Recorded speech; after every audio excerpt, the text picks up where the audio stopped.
For those of you that follow me on Twitter, you'll know things went pretty well for me this game week. I'm now sitting in almost the top 1% of players. We look back at Game Week 13 coming up next.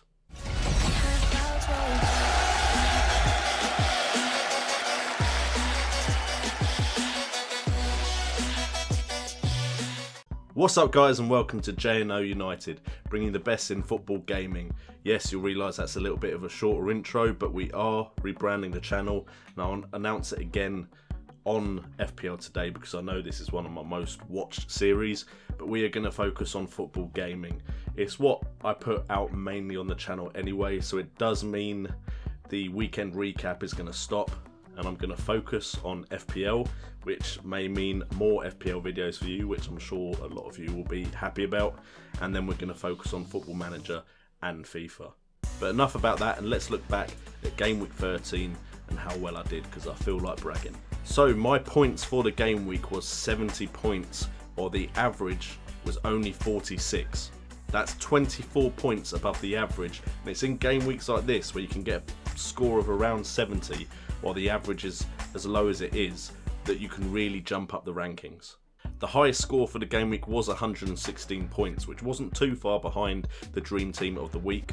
And my game week rank was 185,928, which is what caused me to jump so high in the rankings. I'm now sitting on total points of 714 for an overall rank of 43,316th, which is good because smaller numbers are easier to remember. And because I'm bragging about it, I'm now sitting in the top 1.04% of players. Let's get rid of that 0.04% in the next game week. As for the classic and mini leagues, it's also seen me jump drastically in that. Green arrows almost everywhere. I'm now 56th in the J&O Classic, which means I'm almost on the first page. About time. And in the FPL Updates Writers League, I'm second. And in the J&O Invitational, which has a bunch of YouTubers I've invited, I'm sitting at first. As for the mini leagues that you guys are involved in, I'm sitting in 7th now in the J&O Old School League, slowly climbing that table. In the New School League, I'm sitting at 2nd. And in the So Many Requests League, which was the additional league I did because so many of you wanted to be in a head-to-head league, I'm sitting at 2nd as well. Now if we have a look at the Dream Team would have scored you 122 points, not including if you captained the right sort of player. Players to look at from it: Michael Dawson, a whole player actually getting into the Dream Team of the week, which is a bit surprising. I wouldn't try and be jumping on any whole bandwagon though. Alexis Sanchez back with the points, which probably left a lot of players that sold him for Eden Hazard worried, because who are you going to pick out the two of them? Most of us can only really afford one top of the range midfielders, and I believe Sanchez and Hazard are both going to score a lot of goals this season. It's just whether you have the right one, the right period of the season. Sanchez back in goal scoring form, whereas Hazard didn't get any goals this game week.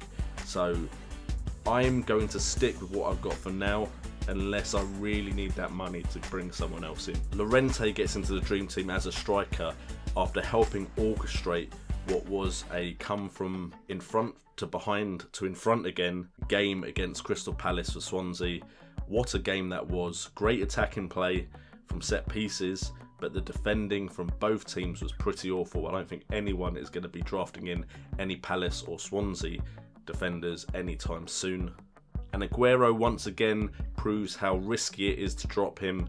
Everyone every now and again has this period where Aguero goes through a dry patch and they're like, should we drop him at the price he's at? And then he goes and scores 2 goals this game week. And Negredo gets on the score sheet again this game week. It's been a while since he's done that.